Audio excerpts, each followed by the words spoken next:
table discussion titled Digital Learning and Fourth Industrial Revolution in General Education, Making the Exceptional Happen. Our moderator for this session is Dr. Wael Yousef, an Assistant Professor of Educational Technology at the Core Curriculum Program, Deanship of General Studies at Qatar University.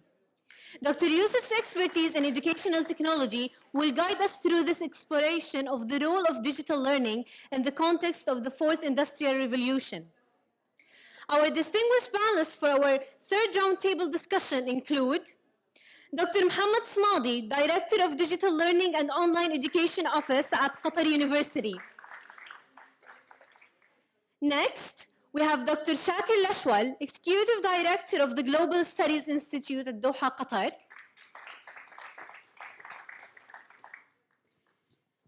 Last but not least, we have Professor Natasa Milic-Frayling, Research Director at Qatar Computing Research Institute, Hamad bin Khalifa University.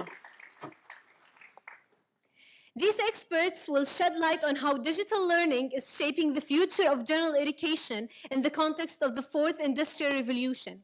We anticipate a dynamic discussion with valuable takeaways. So, let's continue our exploration of these crucial topics. Dr. Wael Yousef, please take the stage and guide us through this roundtable discussion. Thank you.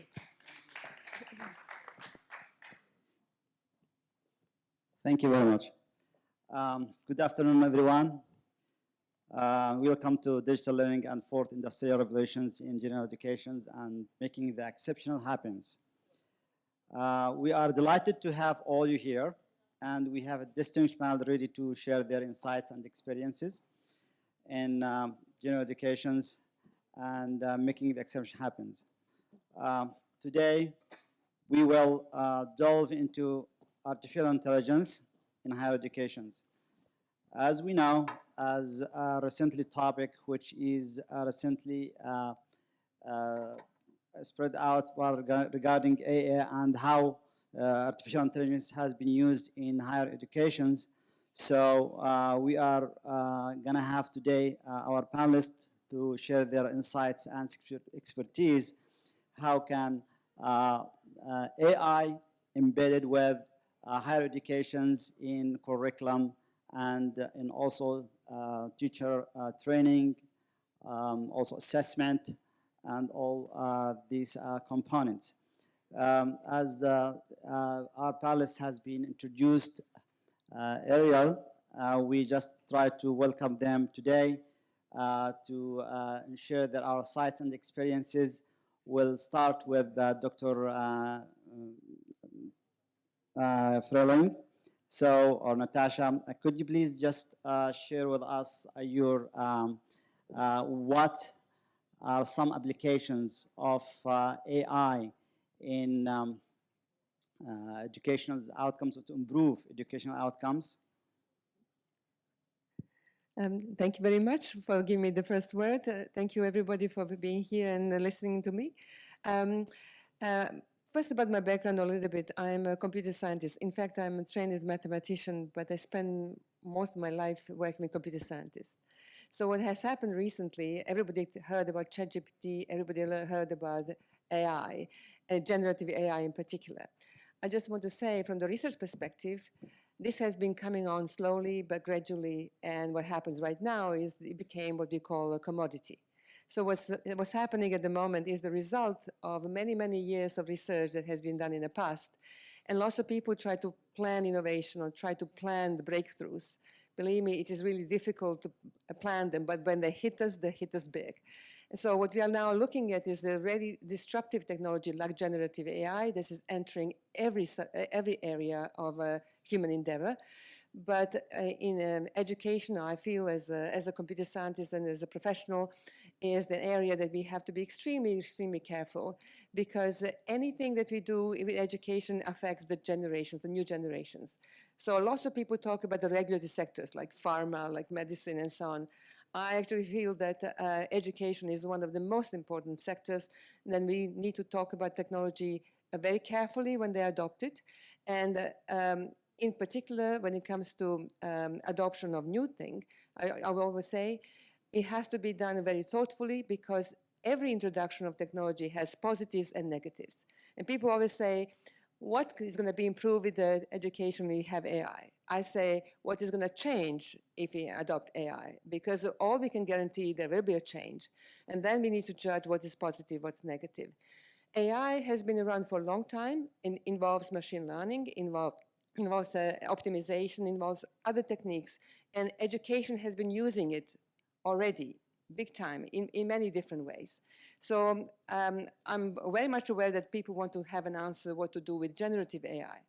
And generative AI is the technology that enables practically students to create automatically answer to any assignment you give them. The generative AI can do the reasoning, quote, for students. So the biggest question for us in education will be, how do we bring this generative AI in so that the learning still happens? And how do we do this so that the quality of learning is there? And the third thing is, how do we do this so that educators, even working with the change environment, have control over the quality of what is happening in the classroom? So in short, I have been working, in fact, since I came to QCRI, on a project that has to do with the Arabic AI assistant. Arabic AI assistant is supposed to help students with their Arabic literacy, because Arabic is a very difficult language, it's a very rich language, and the students spend lots of time online. So the question is whether the teachers can also use this technology to assist students with vocabulary, with spelling, with grammar, and so on. So actively, we are looking at how to bring this into education, but very carefully so, because if AI, like ChatGPT, is used now in education, we embrace it as a feature, but make sure that it's not automating what students are supposed to do, but they're supportive what students are supposed to learn. Thank you. Thank you, Dr. Natasa. So now that's what we come to ask Dr. Shakir. How can AI or to support students to personalize their learning?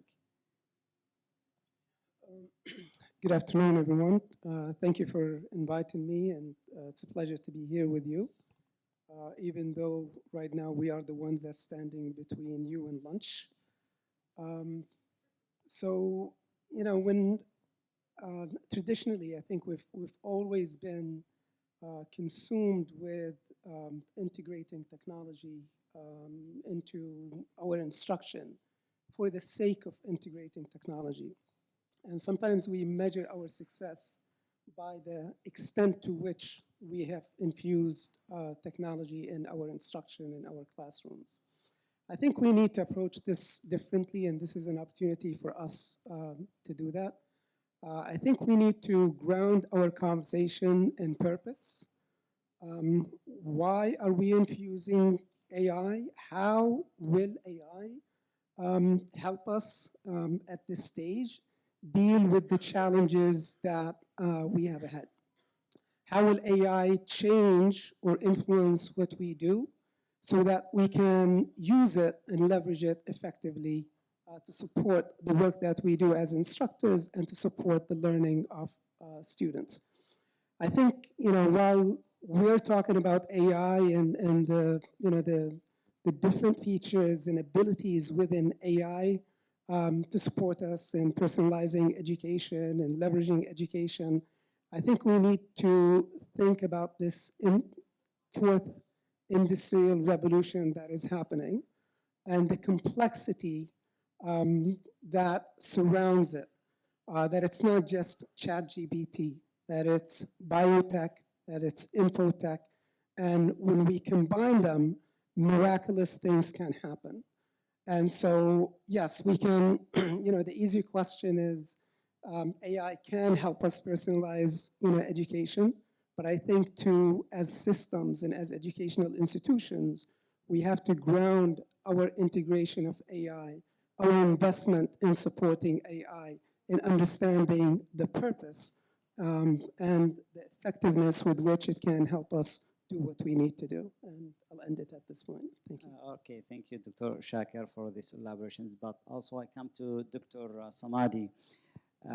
While we're applying or when we are using AI, I think there are some ethical considerations we need to consider when we do this. So what do you think, what are the ethical considerations can be addressed in education to be considered? Okay, thank you for having me first. Yes, one of the main major threats of adopting generative AI models in education is the academic integrity and the academic dishonesty problem or challenge. Again, one of those challenges is the bias in the algorithmic or the algorithms that underpin this technology, and also on the way to prevent the misconduct in using those technology.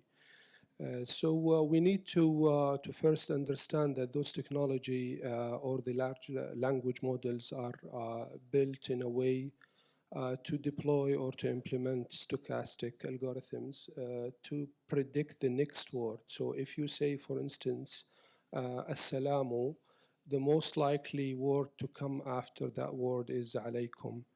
So if you change the context, then you can also predict other words. The problem with the generative AI models and the large language models that each time you use that model, it comes with a new text, produces a new text. So the way to detect whether this text has been published or used before is going to be challenging.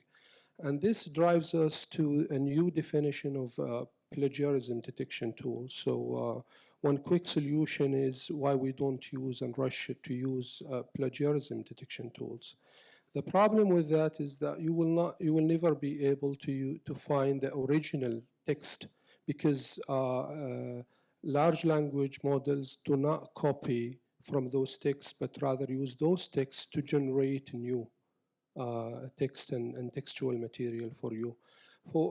So one of those challenges is again having a technology that will enable institutions and higher education institutions to detect and prevent the misconduct of using those technology by the different stakeholders involved in the educational process. And again, this is an open debate whether we need to ban it or not. We've seen that many higher education institutions all over the world already decided to ban the technology. But this won't be a solution. ChatGPT, for instance, and generative AI models, as we know, they are transformative technology. The high adoption of those technology on different levels will influence the institution's strategy and practices and the policy applied in order to governance the whole process. Thank you. Since Dr. Smadi talked about ethical considerations and academic, dishonesty, do you think that AI can help us to detect with this academic dishonesty for the students who use academic dishonesty?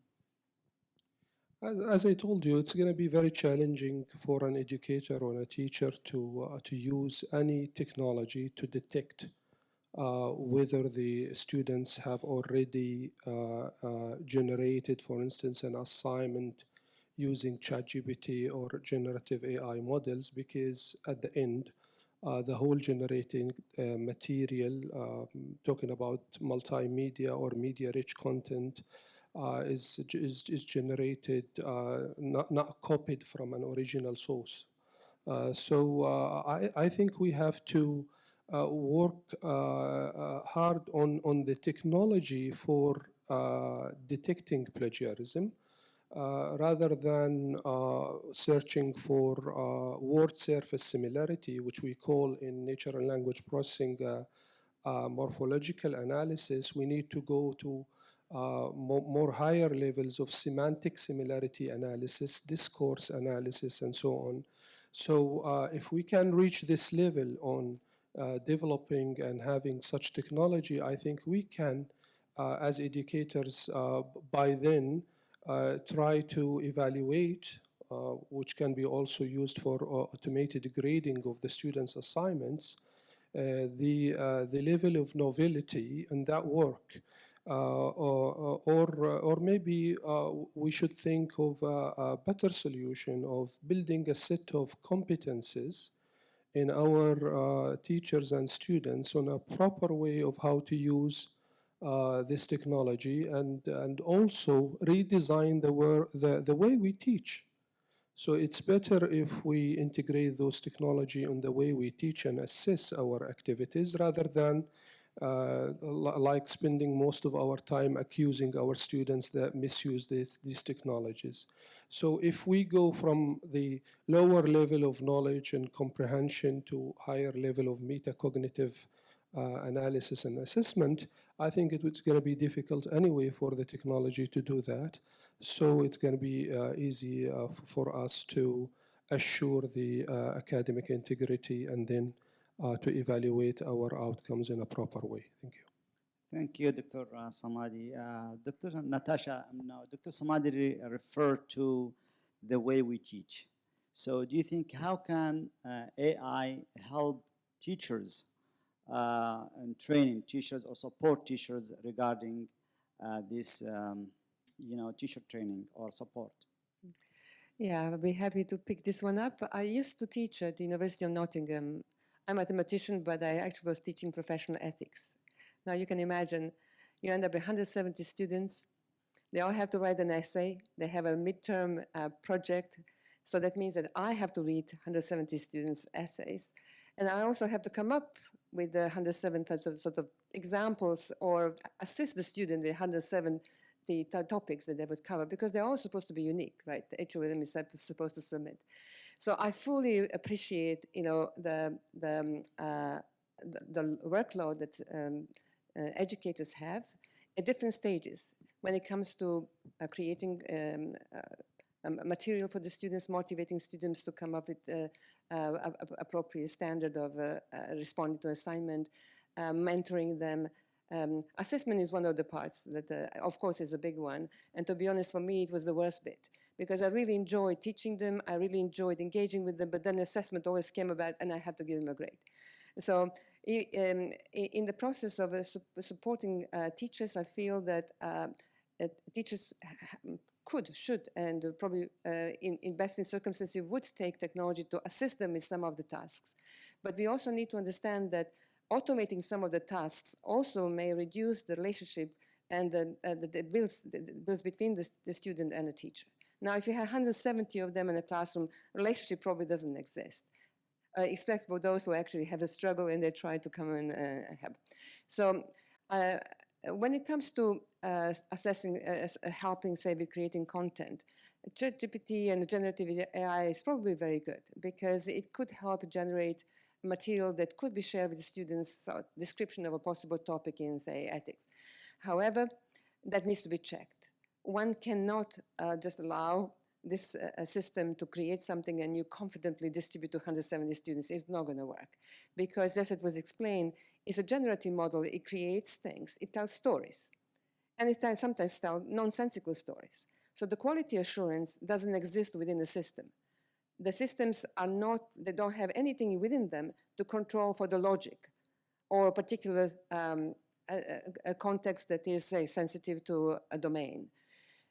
All of that still stays with the human. So in answering the question how teachers and how educators can work with this new technology, it's really a human and AI intelligence coming together and finding the best way to automate things that could be safely automated, and then put in checks that also can be done quickly and hopefully speed up the process, but not replace the educator. Thank you. Do you want Dr. Shak on this? Yeah, if I could add on that. So, the interesting thing is when we think of AI today, we're thinking mostly of ChatGPT and the capabilities that ChatGPT offers. And I think, we need to be probably more imaginative than that, and imagine things that are not, that for us are probably hard to imagine at this moment. Things that would be difficult to accomplish with just, ChatGPT at this point. For example, so what we have now is a cat and mouse game, right? So a technology is introduced. Students are learning the technology faster than the teachers to try to exploit the technology to do, their assignments. Teachers are trying to catch up, in this quest to discover, who copied and who produced something with ChatGPT and who didn't. And then we have an industry that comes in to also entrepreneurially tries to solve the problem by introducing products and applications to support institutions and staff in deciphering, the text that is, received. So we have Turnitin and we have other companies that will do that.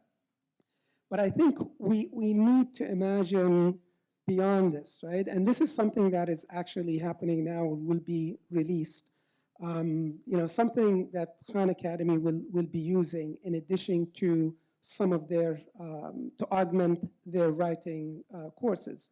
So there's a writing, course that a student takes, and then when they get stuck or when they have to begin a writing, their writing process, they actually call on a live, tutor or chatbot and begin to interact with that chatbot. Now, imagine the chatbot prompting you to write your first sentence, giving you feedback, asking you to write another sentence, and then at the end of this process, giving you or continuing to give you the feedback so you're improving your writing process, giving your teacher feedback, and so if a teacher has 100 students and they able to get this report about the quality of the writing, the length of time the student took to work on this, so that a student cannot just copy text from anywhere and place it in the chat, because the AI will detect that the student didn't spend too much time, preparing this text. So, so what I'm saying is, I think we need, when it comes to academic integrity and academic, honesty, I think it's two pieces. One, I think, we need to, I guess, understand that it's going to be this cat and mouse game trying to, trying to figure out who's using ChatGPT or who's using AI and who isn't. And that there are companies that will introduce different solutions to help us, decipher that. But more importantly, I think, this is an opportunity. It's not really just about AI, right? It's about where we are. It's about where we're going. It's about this fourth industrial revolution. It's about education 4.0. It's about all the, the skills and all the activities we talked about before, and tying everything together. We can't talk about AI separately in an island and isolate it from all the, different things that we talked about today, right? From, the basically high impact practices. They have to go hand in hand. And so how do we leverage AI in implementing high impact practices? How do we create the links, and how do we, as Dr. Mohammad said, reinvent the way we teach and reinvent the way we assess? Because what is it that we want them to know? And how are we going to assess that?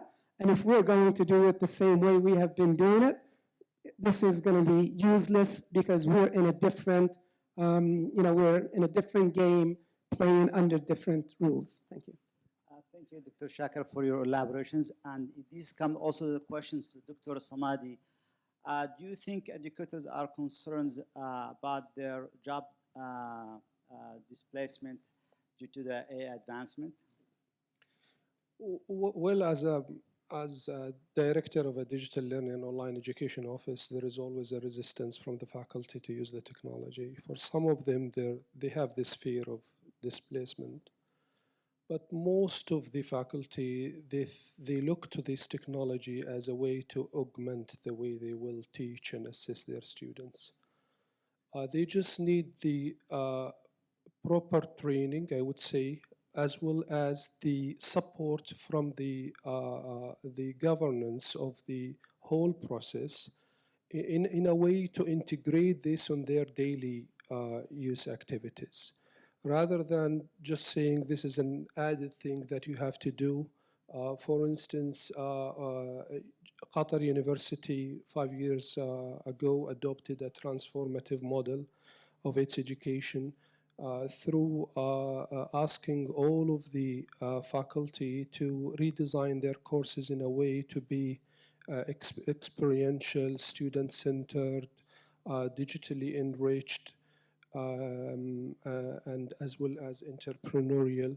And the challenge comes is some of the practices will be, they won't redesign the whole course from scratch to meet this request, but rather they will add extra activities that will be added on the shoulders of the learners without taking into consideration that there is a limit of learner time or learning time. And this will increase at the end the drop rate and the failure rate. So again, we have to really provide a proper training as well as kind of easy way of adopting such technology into our courses, carefully planned and carefully designed in a way this will augment, enhance the teaching and learning activities and prevent as well the academic dishonesty and the misconduct. Thank you. Thank you, Dr. Mohammed. Come back to you, Dr. Natasa. So now, as AI advancement and helping teachers to teach in their classrooms, so how can AI help students who are struggling in the classrooms or students who are in needs or with special needs? So I would say almost every student struggles at one point or another. And when people are talking about using generative AI, first thing I'm thinking about myself trying to write an email or trying to write something down. You can imagine when a student is faced with a new assignment that may be a little bit above what they can achieve. And that then starts procrastination. They weren't going to do it for a while because they have to make it themselves do it. It's too difficult. They have what we call writer's block. So I can see that some of these technologies can really help with kind of really human aspects of education process that we are aware of, and we can definitely help by allowing students to use generative AI, for example. So I'm just talking about struggles. There are all sorts of struggles, but I just want to say there is this one immediate aspect where one can constructively use the AI, in particular now generative AI, to eliminate anxiety or lower anxiety, yet still create a learning process where one can see that the student can improve what AI gave them. Because we know that, well, I call it vanilla AI, especially for Arabic language, is not good enough. Arabic language is so rich. I don't speak it, but people translate for me, and I'm just amazed how wonderfully phrased metaphors that are used in even everyday communication. ChatGPT can't do that. My team, Arabic language technology team at QCRI, is working on Arabic language technologies. We have designed specialized models that actually do much better than ChatGPT just to get the translations right, or just to get the actualization right. Spell checking, grammar checking. So all of that technology already exists, but how do we do this to help students who will be struggling? Now, there are also, of course, then special needs students, students who may need extra help beyond what we see in standard way. There have been, I want to say that we have introduced technology, digital technologies in education for a long time now. And one should not forget that this is only a part of the education process. All these technologies leave what we call digital footprint. So if the student is using something, I have a log of what they've done, and I can go and look at it. I can always also design monitoring, and I can tell the student or I don't tell the student. And I can, with my kids, I know how mad they get if they get the teacher commenting that they have been using less online tool, and therefore they have not been working hard. So you have to take into account that everything that's done in a digital form and its a digital footprint may be just one of the factors that can help us with students who are struggling and students who may actually be exceeding, but they're not engaging with the platform. When it comes to special need students, I'm aware that technology can sometimes help. I can give you one example. You can use the eye-gazing software to look at how somebody is reading on the screen. And you can also listen how they pronounce. And by the delay between the eye-gazing and the way they pronounce, you may be able to detect that there is a cognitive overload or cognitive underload, which means that the cognitive processes are not fully aligned with what's visual and what's being pronounced. And I have been witnessing this with the teachers not using digital technologies, but reading next to the student. And they would notice that the student was not following the sentences they were reading as they expected. And they then had special exercises. So I want to say technology can sometimes help us really a lot to identify problems that are not obvious. But any attempt to start modeling students based on digital footprint alone, I would just want to say it has to be done extremely carefully, because that's just a digital footprint and not the entire person, and not entire person behavior. Thank you. Dr. Shah, to add to for Dr. Natasa regarding also how can let the educators update the content of the curriculum and evolving in the curriculum. I want to continue on the point about special needs students. So people heard about ChatGPT recently, and people started talking about AI. We've worked with adaptive assessments. I remember working on those programs. There's an assessment called Scantron at Performance, maybe around 2010, 2011, which is an assessment that basically goes up or low depending on the level of the student. So it's an adaptive assessment to try to pinpoint the level of the academic proficiency in English language or math for the student. We also worked on various software. One of them is Skills Tutor in the primary school. Again, another adaptive software that would give student a learning path depending on their assessment.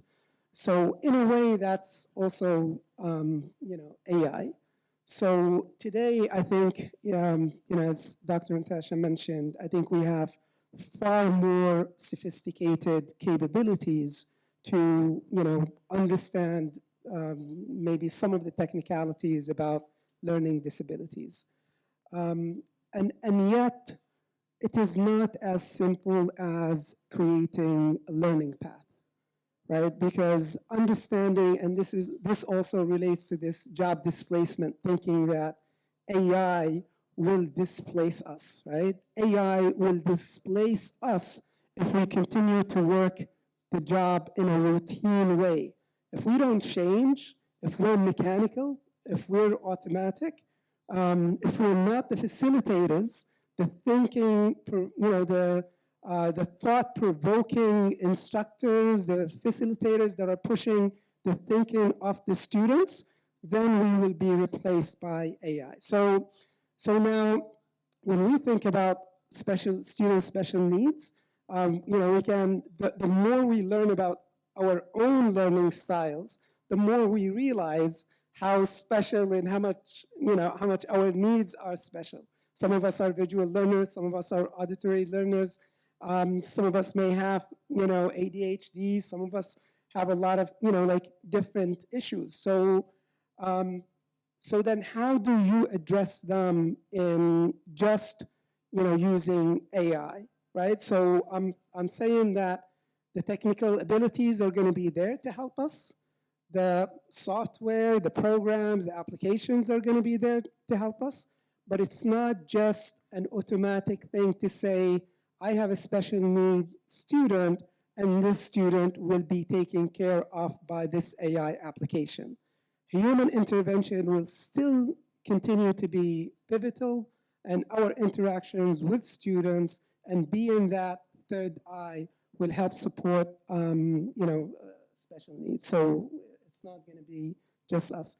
On the topic of curriculum development, today we can go on ChatGPT, we can go on other AI application and create chapters, we can create lesson plans, we can revise curricula based on student educational performance, based on even student impressions and soft data and hard data relating on how they're functioning, how they're faring in the real world, right? And and we saw from Dr. Lin's presentation earlier, the divides we have between institutions in the marketplace, between even within institutions, between admin and instructional staffing.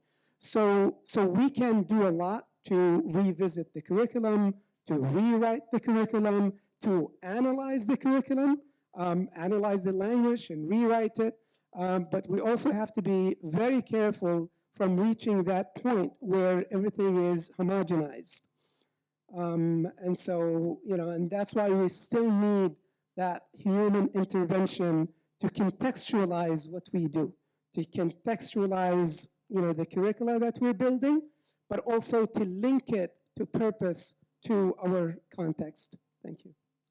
Thank you, Dr. Shakir. So, pursuing the curriculum, now we come to the assessment. So how can AI improve or assess the students accurately or improve the assessment? Okay, so we have to keep in mind that AI is capable of extracting data from different sources all over the learning process.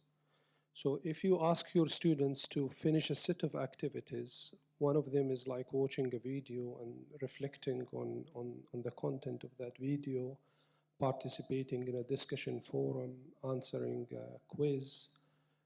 Artificial intelligence is capable of extracting all of the behavior of our students and the results of this participation. And by the nature of training those machines can be trained on similar patterns, and then whenever this machine is detecting a pattern for instance, that the student will fail at the end, it can gives you an early alert that this student, if this student is continuing on the same pace, he or she may drop or fail the course. And this as well can be automated, where an intervention step can be also done by an AI or by the technology or by the teacher himself or herself to support and scaffold the learning of the students through providing timely feedback and also tailoring the learning activities and the contents to their needs and their abilities. So as we know, as educators, one of the main challenges in assessment is to provide formative assessment and to conduct continuous assessment.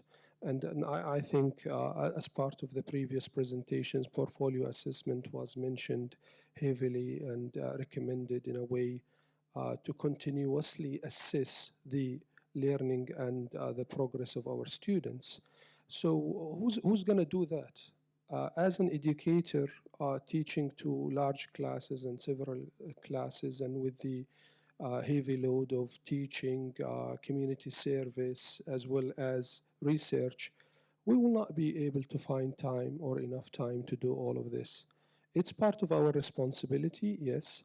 But anyway, this is why we need those technology. We need the technology in general. We need the artificial intelligence to extract data from different resources, analyze those data on the fly, and provide feedback and early alerts to all the stakeholders involved in this process.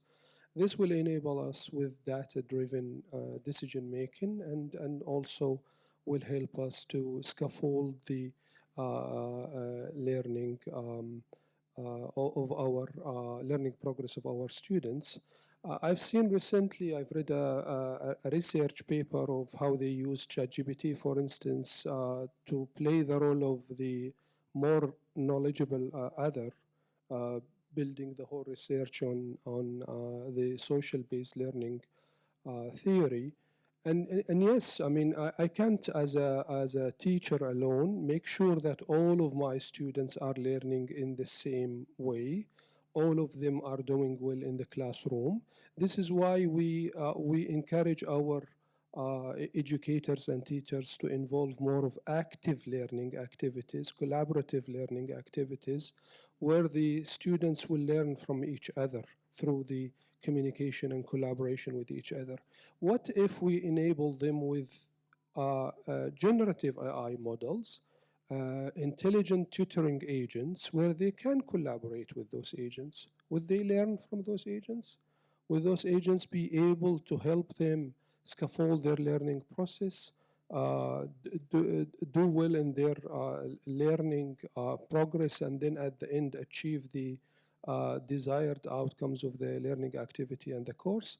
That's actually the question that needs to be more researched and evaluated, and I think there is a lot of heavily research going these days on this approach and on the evaluation of these ideas. Thank you. Thank you, Dr. Smadi. And this come back to us, how can AI help teachers to collaborate or share knowledge and information? So that has been happening already. I think digital technologies are really great in communication. They enable exchange of information. I would just be worried that the only interaction is to digital technologies, which shouldn't be. Just that this is much better talking to each other than being online. But generally, the fact that people can connect across the world and then they can talk to people in different circumstances, in different cultures, I think that sort of exchange of information is really great. Another thing is that there is a common platform where there are information sources, and the information sources can be shared. I would just want to warn one thing. As you know, the distribution of AI technology is not controlled. So as we speak right now, there's more and more content being generated to put it online. So now we have to be really worried about pollution of the knowledge and information that we have online. Who's going to help us with that? That's another topic. Just want to say, among the educators now, I'll just say guard the knowledge, guard the resources that you've got, guard them and share them, of course, among the professionals. Make sure that they're checked and vetted by the professionals. Because what's coming is not going to be pretty, because you will not be able to differentiate what was generated as a fib, as a story, versus what was validated based on the data and everything we have. So in short, yes, it can help, but let's also put us on guard, because we need to protect now information and knowledge that we're going to pass to the next generation. For example, if teacher says, I have this case, blah, blah, blah, and mention the case in the AI and ask for interventions, do you think AI can help teacher create the intervention to their students? Like I know some doctors now, they collect information data of their patients, and they put this information and data for AI systems, and they ask for what is the intervention I can give my patients. So do you think this is going to apply for teachers too? So of course teachers can go and try to get information. It is really difficult, say you're doing research in a particular area, you have 50 papers you need to read, the PDF documents, and you want a summary. I just want to say, yes, you can ask for a summary, but make sure you check it. Because this is what's missing with AI, generative AI. There's no quality assurance, and worse, there's no quality control. Even if I know that something is wrong, I don't know how to repair the system, because we inherently don't know how the things are represented inside. I can imagine that people are going to go for shortcuts. I can imagine that generative AI will help us extract information, but always have to check what the reference is, where is the source of information. That, unfortunately, is not provided. But we are early stage. What we are dealing now is just the release of raw technology. This is what OpenAI does. They release it and they say, what is it good for? Find out what's good for. If you talk to Microsoft, Microsoft will sell you this and say, oh, find a scenario where it fits. They're not going to say, this is the scenario that fits in general. No, you find a scenario where it fits, and we will help you deploy it. So I'm just saying it's very raw technology, and when it comes to education, I would be extremely careful. I would not risk anything for our youngsters, the new generation. We deploy it in the best possible practices, but always think about the pedagogy. This is what needs to lead us. We need to know what we are doing, how we are doing it, and whether this thing fits or not. If it doesn't fit, leave it. In a way, we cannot avoid using ChatGPT. We cannot avoid teaching children about it, because that's what's going to happen in the future. When they go into job, they will need to know how to write prompts. The teachers will need to learn how to write prompts if they want to create an assignment. So they will have to, because they have to teach children how to do it. Or children are going to teach us. And either way, they will be becoming a practice. That sort of practice will move from early practices to best practices. So we are on our journey like we were with everything else. I just want to say, with education is so important. And I would not rush, and I will make sure that there is a quality control in every step. Thank you. Dr. Shakir, just to go back to what Dr. Natasha says. So do you think what are the potential drawbacks of relying on AI for curriculum development? Yeah, so before I take on that question also, what I like to do is I like to ground this conversation in the practice, in what we do, and linking AI and linking the technology and linking the innovation and solutions to address the challenges that we face. So for example, when we talk about assessment, we talk about assessment for instruction or off instruction. And can we today use ChatGPT or use AI to do assessment? Yes, we can, and it can create multiple choice questions. It can create open-ended questions. It can even mark, both and give you feedback. But then the question is, what do we want the students to know? And what do we want them to be able to do to face the challenges of the future? And how are we going to assess that using, the AI? So assessment is one thing, and collecting information and getting data about students and about their performance. And then, but also we need to understand that this kind of assessment is not just based on infotech.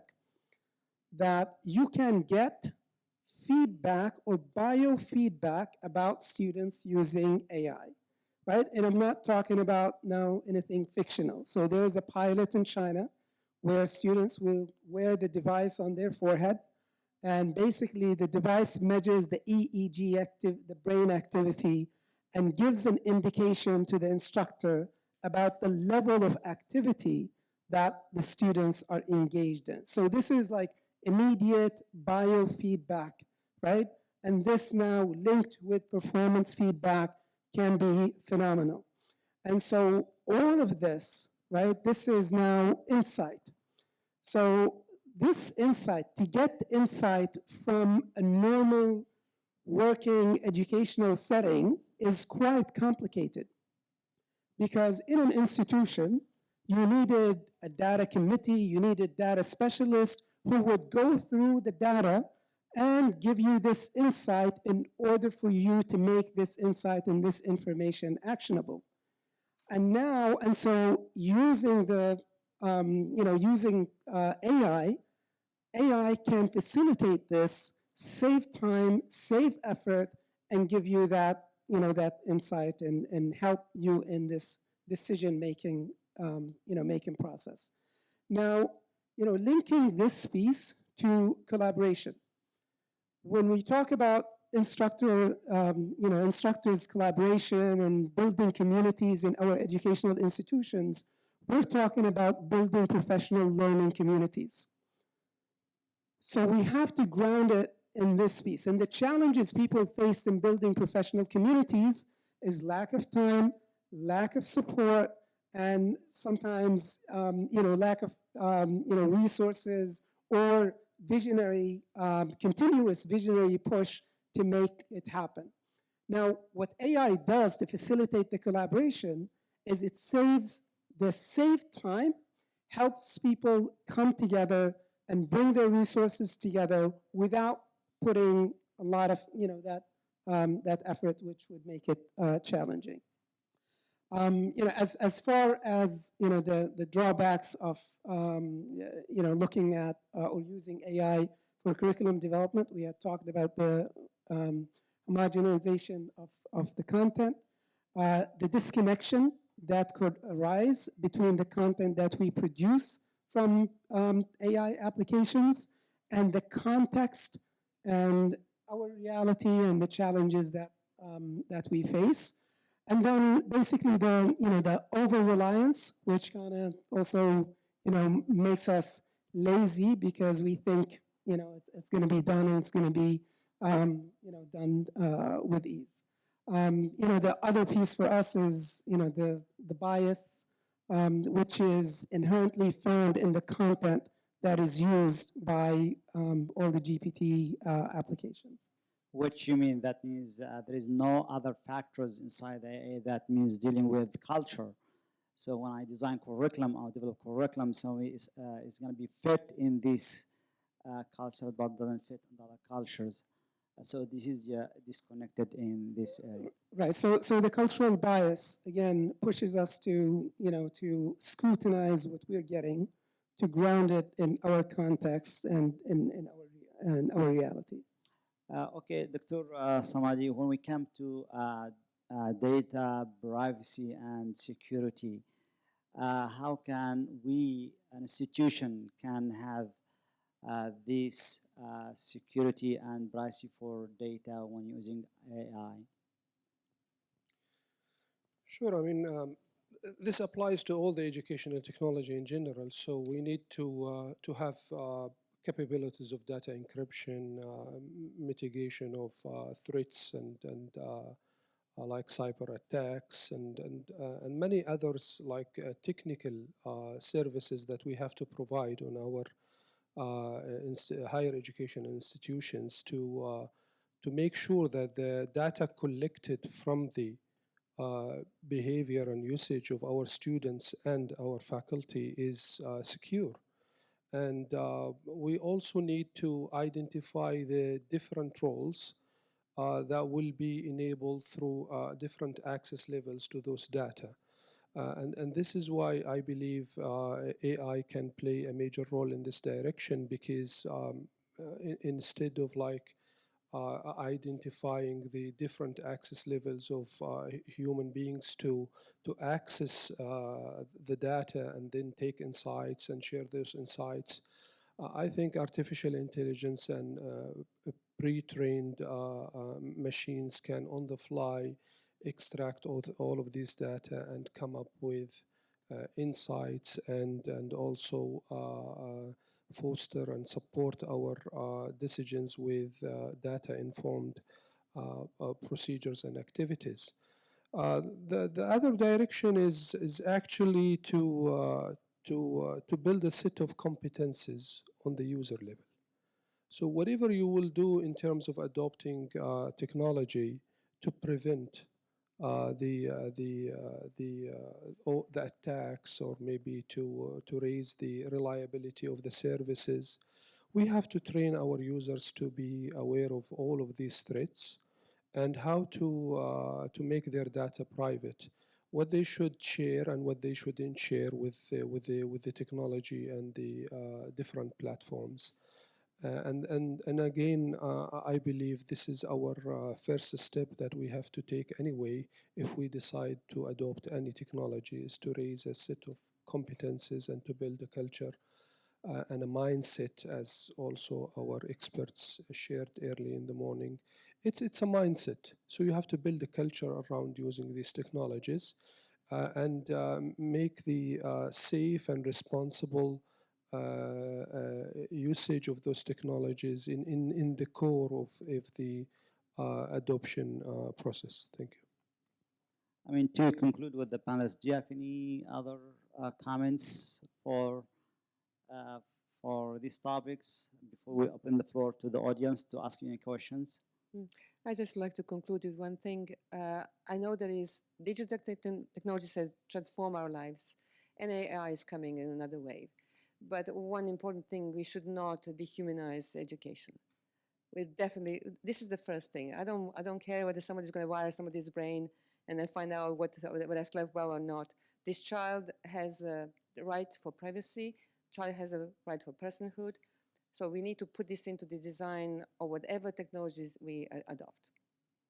Thank you very much. Now just we'll open just for 10 minutes for the audience. If you have any questions for the panelists. No time? All right. Thank you very much. Well,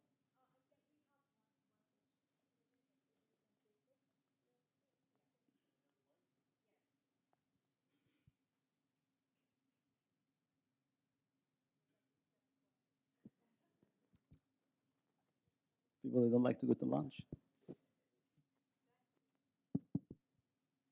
Yeah. Hello? Okay. It's not really a question, it's actually a comment to just say one of the key points you mentioned as a panelist of relying on high impact processes and be able to actually change how we work. I just wanted to comment on the fact that some of the programs have what we call industrial benchmark competencies. And so as we teach, one of the best ways to approach that is to see what our students will be doing in the industry, collaborate with the industrialists, because generative AI would not be able to generate those competencies for the students to perform, because we are saying in the future, the workplace, the challenges they'll face, they have to hit the ground running. So we have to really be careful how we plan what we teach based on the required industrial competencies.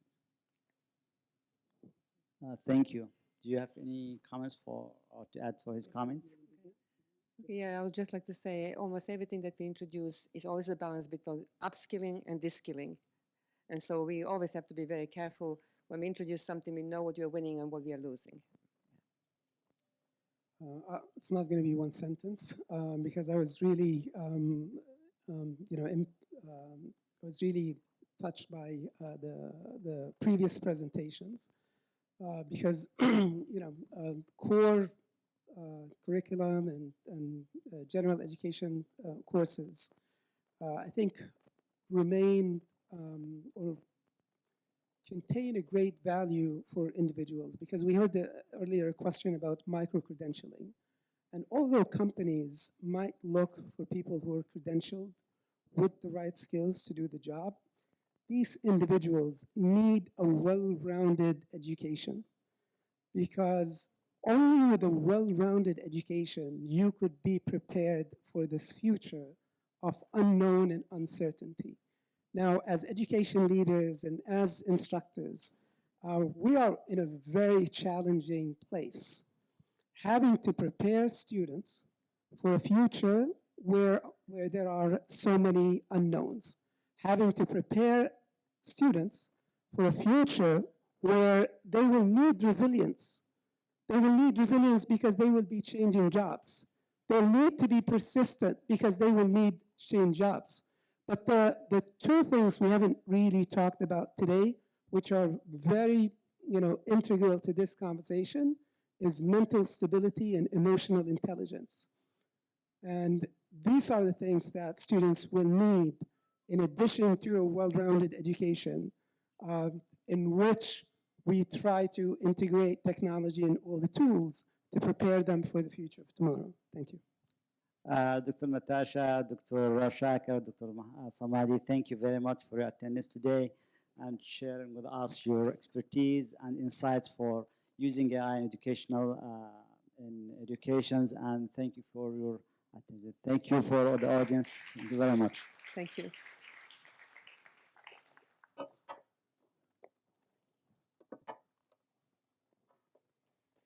Ladies and gentlemen, we have now concluded our thought-provoking roundtable discussion on digital learning and fourth industrial revolution in general education, making the exceptional happen. I trust you found this session as enlightening as the previous ones, and we're grateful to our moderator and panelists for their valuable insights. Now, I would like to invite Dr. Saba Mansour Qadi to the stage. Welcome, Dr. Saba.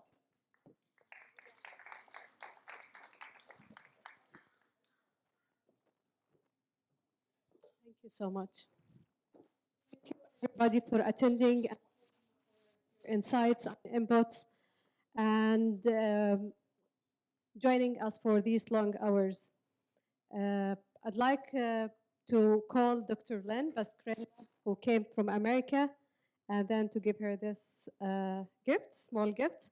This is from the core curriculum.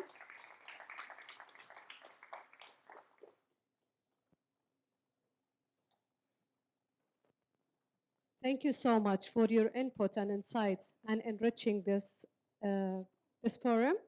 And now I think we need to reimagine the education, inshallah. Thank you so much.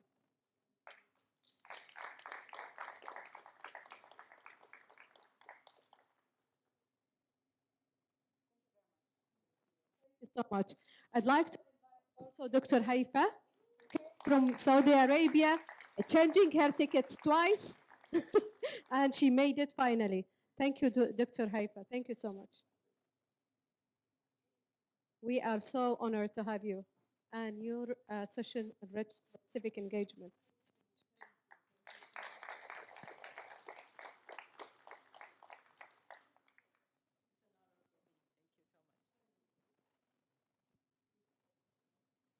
And also, I'd like to invite all the panelists.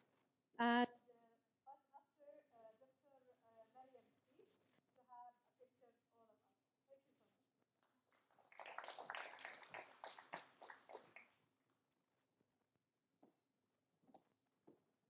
much. Now, to provide us with some closing thoughts, recommendation, and reflection on today's discussions, please join me in welcoming Dr. Maryam Al-Kuwari. Dr. Al-Kuwari is the Associate Director of the Core Curriculum Program, Deanship of General Studies at Qatar University. She will offer her insights and wrap up this forum. Ladies and gentlemen, please give a warm welcome to Dr. Maryam Al-Kuwari.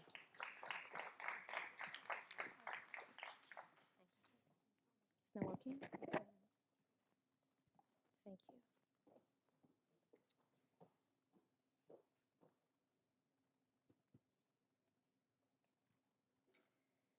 All right. Can you hear me? Yeah. Okay. Hello, everyone. Good afternoon. First of all, I would like to thank you all for being here with us at this time. It's been a very long day, I know, but with full of productive and fruitful discussions. I know some of you are really exhausted right now, and others might have other commitments, but trust me, I'm not going to take much of your time to end this event. As we conclude these discussions, I think that we still have to struggle with finding new answers to the same. Not working? Okay. So as we conclude this event, I believe that we still have to struggle with finding new answers to the same question that has been discussed in the roundtable discussions.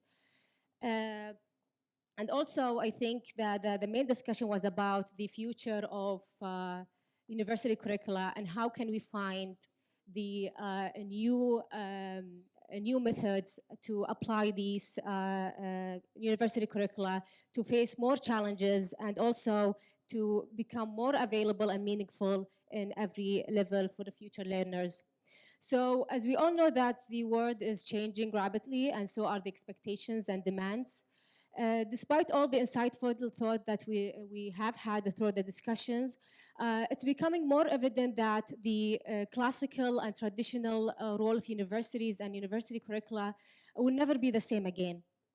So in closing, let me distill the essence of our discussions in three main important points.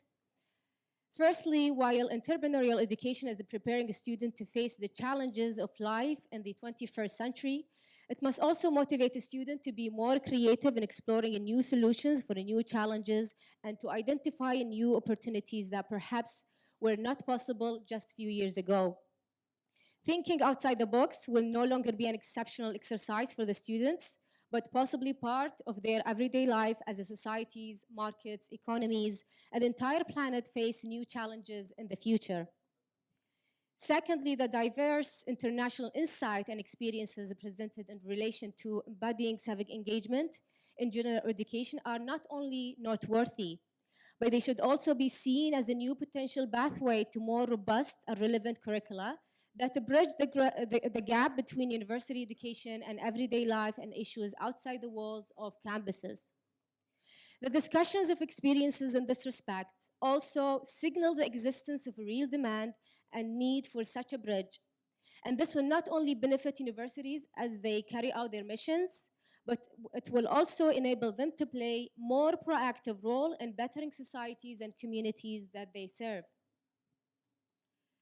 Thirdly, I believe that we have all realized how deeply technology has become essential in our lives and professions during the pandemic. But university will still have a long way to go as we aspire to keep up with how our students using technology and harness strategic advantages and benefit that technology can offer to educators and university worldwide. Not only will have to acquire technology, but also to ensure that our educators and professionals are capable of ensuring that learners are getting the best outcomes as a result of employing these technologies. As a concluding remark, I believe that universities from all over the world must continue to share experiences and lessons as they plan to expand and the potential and opportunities available to their learners, while at the same time keeping up with the demands of societies, economies, and times.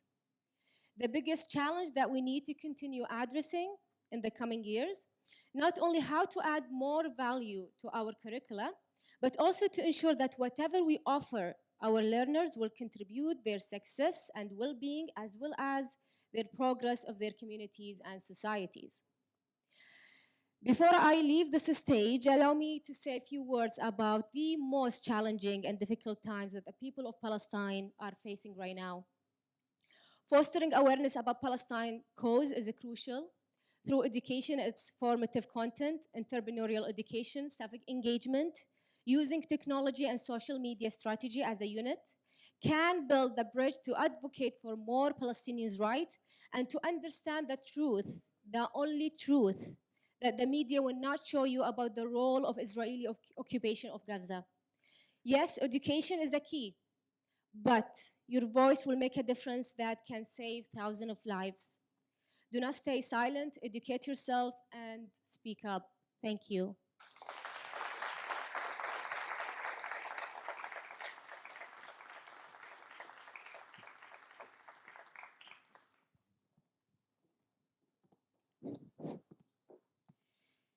Thank you, Dr. Maryam Al-Kuwari, for your insightful concluding remarks. Your reflections have provided a fitting closure to our forum, and we appreciate your valuable insights. Before we wrap up today's event, I'd like to take a moment to express our gratitude to all our forum participants and attendees. Your active engagement, thoughtful questions, and contributions have made this forum a truly enriching experience. Now, as we conclude our discussions for today, I invite all of you to join us for a well-deserved lunch just outside the conference room. It's an excellent opportunity to continue networking, share ideas, and build connection in a more informal setting. But before that, I invite all of you to the stage to take a group photo. Once again, thank you all for being a part of this forum. We look forward to seeing you at our future events. Enjoy your lunch. Thank you so much.